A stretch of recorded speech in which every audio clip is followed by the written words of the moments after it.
ഒരു യുദ്ധം അവസാനിച്ചിരിക്കുന്നു. 10 വർഷം നീണ്ടുനിന്ന ആ യുദ്ധത്തിൽ വിജയിച്ചത് ഗ്രീക്കുകാരായിരുന്നു. ലോകത്തിലെ ഏറ്റവും ശക്തമായ നഗരങ്ങളിൽ ഒന്നായ ട്രോയ് തീയിൽ കത്തി വീണു. വിജയുടെ മുഖത്തപ്പോൾ പുഞ്ചിരിയായിരുന്നു. പക്ഷേ ആ വിജയത്തിന് ഏറ്റവും വലിയ വില കൊടുക്കേണ്ടി വന്നത് ഒരാളായിരുന്നു. അവന്റെ പേരാണ് ഒഡീസിയസ്.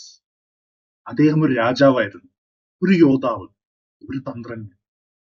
എന്നാൽ ട്രോയിൽ നിന്നും സ്വന്തം നാട്ടിലേക്ക് മടങ്ങാൻ അവന് വേണ്ടി വന്നത് ഒരു ദിവസമോ ഒരു മാസമോ അല്ല, 10 വർഷം. നീണ്ട 10 വർഷങ്ങൾ.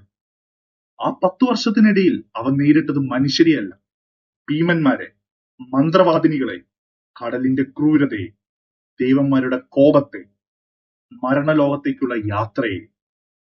ചിലപ്പോൾ സ്വന്തം തെറ്റുകൾ പോലും അവന്റെ ഏറ്റവും വലിയ ശത്രുവായി മാറി. ഇന്ന് ഏകദേശം 3000 വർഷങ്ങൾക്ക് ശേഷവും ലോകം മറക്കാത്ത അസാഹസിക യാത്രയുടെ പേരാണ് നമ്മൾ കേൾക്കാൻ പോകുന്നത്. അതാണ് ഒഡീസി. ഈ കഥ മനസ്സിലാക്കാൻ ആദ്യം ട്രോയൻ യുദ്ധത്തിന്റെ അവസാനം നമ്മൾ അറിയണം. ട്രോയ് ഉയർന്ന മതിലുകളാൽ ചുറ്റപ്പെട്ട സമ്പത്തും ശക്തിയും നിറഞ്ഞ ഒരു നഗരം. 10 വർഷം ഗ്രീക്ക് സൈന്യം ആക്രമിച്ചിട്ടും ആ നഗരം വീണില്ല, ചെറുതായി ഒന്ന് കുലുങ്ങി പോലുമില്ല. അവസാനം ഗ്രീക്ക് രാജാവായ ഒഡീസിയസ് ഒരു അസാധാരണമായ പദ്ധതി തയ്യാറാക്കി.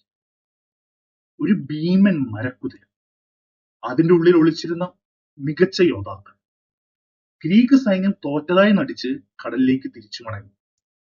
ട്രോയിക്കാർ അത് വിജയത്തിന്റെ സമ്മാനമാണെന്ന് കരുതി നഗരത്തിന്റെ അകത്തേക്ക് കൊണ്ടുവന്നു. അന്ന് രാത്രി നഗരം മുഴുവൻ ആഘോഷത്തിലായിരുന്നു. അപ്പോൾ മരക്കുതിരയുടെ ഉള്ളിൽ നിന്ന് യോദ്ധാക്കൾ പയ്യെ പുറത്തിറങ്ങി. അവർ കവാടങ്ങൾ തുറന്നു. പുറത്തു കാത്തിരുന്ന ഗ്രീക്ക് സൈന്യവും നഗരത്തിലേക്ക് ഇരച്ചു കയറി. ഒരു രാത്രി കൊണ്ട് ട്രോയ് തീയിൽ കത്തിത്തീർന്നു. അങ്ങനെ 10 വർഷം നീണ്ടുനിന്ന യുദ്ധം അവസാനിച്ചു. വിജയാഘോഷങ്ങൾ തുടങ്ങി. എല്ലാവരും സ്വന്തം നാട്ടിലേക്ക് മടങ്ങാൻ തയ്യാറായി. ഒഡീസിയസും അവന്റെ ചെറിയ രാജ്യം ഇതാക്കിയിലേക്ക് മാറി. അവിടെ അവനെ കാത്തിരുന്നത് ഭാര്യ പെനോലുപ്പിയും ചെറിയ മകൻ ടെലമക്കസുമായിരുന്നു. പക്ഷേ ദൈവന്മാർ അവനു വേണ്ടി മറ്റൊരു വിധി എഴുതിയിരുന്നു. അതാണ് കടലിന്റെ ദേവന്റെ കോപം. ഗ്രീക്ക് പുരാണങ്ങളിൽ ദേവന്മാർ മനുഷ്യരുടെ ജീവിതത്തിൽ നേരിട്ട് ഇടപെടുമായിരുന്നു. അവരിൽ ഏറ്റവും ശക്തനാണ് കടൽ ദേവൻ പൊസൈഡൻ. ഒഡീസിന്റെ ചില പ്രവൃത്തികൾ കാരണം കടലിന്റെ ദേവന് അവനോട് അതിയായ ദേഷ്യമുണ്ടായിരുന്നു. ആ ദേഷ്യത്തിന്റെ ഫലമോ കടൽ ഒരിക്കലും ശാന്തമായിരുന്നില്ല. ഓരോ യാത്രയിലും പുതിയ ദുരന്തങ്ങൾ ഉണ്ടായി. ഓരോ ദ്വീപും പുതിയ ഭീഷണിയായി മാറി. ഓരോ വിജയത്തിനും പിന്നാലെ മറ്റൊരു പരീക്ഷണം ഉണ്ടായി. ഒഡീസിയസ് അപ്പോഴും അറിഞ്ഞിരുന്നില്ല ഇനി ആരംഭിക്കാൻ പോകുന്നത് ഒരു സാധാരണ മടക്കയാത്ര അല്ല.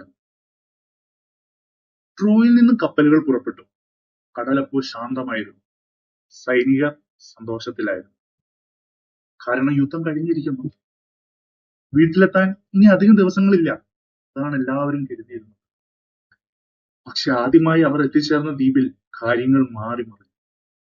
അവിടെ താമസിച്ചിരുന്ന ജനങ്ങളുമായി ഗ്രീക്ക് സൈന്യം ഏറ്റുമുട്ടി. ആദ്യത്തിൽ വിജയം ഒഡീസിയസിന്റെ കൂടെ തന്നെയായിരുന്നു. പക്ഷേ അവർക്ക് അവിടെ അധിക നേരം നിൽക്കാൻ കഴിഞ്ഞില്ല. വിജയത്തിന്റെ ലഹരിയിൽ കൊള്ളയും ആഘോഷവും തുടർന്നുകൊണ്ടിരുന്നു. കടുത്ത പോരാട്ടം തന്നെ ശത്രുക്കളിൽ നിന്ന് നേരിടാൻ ആരംഭിച്ചിരുന്നു. കാരണം ശത്രുക്കൾ കൂടുതൽ സൈന്യമായി തിരിച്ചെത്തിയിരുന്നു. ഒഡീസിയസ് തന്റെ ധാരാളം ആളുകളെ നഷ്ടമായി. അവൻ ആദ്യമായി ആ സത്യം മനസ്സിലാക്കി. ട്രോയിൻ യുദ്ധം അവസാനിച്ചെങ്കിലും ജീവന് വേണ്ടിയുള്ള യുദ്ധം ഇനിയാണ് ആരംഭിക്കാൻ പോകുന്നത്. കുറച്ചു ദിവസങ്ങൾക്ക് ശേഷം അവർ മറ്റൊരു ദ്വീപിലെത്തി. അതപ്പോൾ ശാന്തമായിരുന്നു. അവിടെ അപകടങ്ങളൊന്നും കാണാനില്ല. ചില സൈനികർ ദ്വീപിനകത്തേക്ക് നടന്നുപോയി. അവിടെ അവർ കണ്ടത് വിചിത്രമായ ഒരു പഴമായിരുന്നു.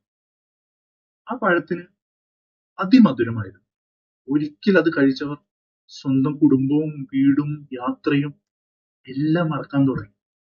അവർക്കിനി നാട്ടിലേക്ക് മടങ്ങണമെന്ന ആഗ്രഹം പോലുമില്ലാതെ ആ ദ്വീപ് പിന്നീട് അറിയപ്പെട്ടത് ലോട്ടസ് ദ്വീപ് എന്ന പേരിലാണ്. ഒഡീസിയസ് ഉടൻ തന്നെ അപകടം മനസ്സിലാക്കി. അവൻ തന്റെ ആളുകളെ ബലമായി കപ്പലിലേക്ക് തിരിച്ചു കൊണ്ടുവന്നു. കരഞ്ഞും പ്രതിഷേധിച്ചും അവർ വീണ്ടും യാത്ര ചെയ്തു. ആ യാത്ര അങ്ങനെ തുടർന്നു. കാരണം ചിലപ്പോൾ ഏറ്റവും വലിയ ശത്രു വാളല്ല, സുഖത്തിന്റെ മയക്കമാണ്. കടൽ വീണ്ടും ശാന്തമായി. കപ്പലുകൾ മുന്നോട്ട് നീങ്ങി. അകലെ ഒരു വലിയ പാറദ്വീപ്. അവിടെ പുക ഉയരുന്നുണ്ടായിരുന്നു. അവിടെ മനുഷ്യരുണ്ടാകും, സൈനികർ പറഞ്ഞു. അവർക്കറിയില്ലായിരുന്നു ആ ദ്വീപിൽ താമസിച്ചിരുന്നത് മനുഷ്യരല്ല, ഒരു കണ്ണ് മാത്രമുള്ള ഭീമന്മാരായിരുന്നു ആ ദ്വീപിൽ താമസിച്ചിരുന്നത്. സൈക്ലോപ്പസ്. അവരിൽ ഏറ്റവും ഭയങ്കര പേര് പോളിഫിമസ്. അവനെ നേരിടുന്ന നിമിഷം മുതൽ ഒഡീസിന്റെ ജീവിതം പഴയതുപോലെ ആയിരുന്നില്ല.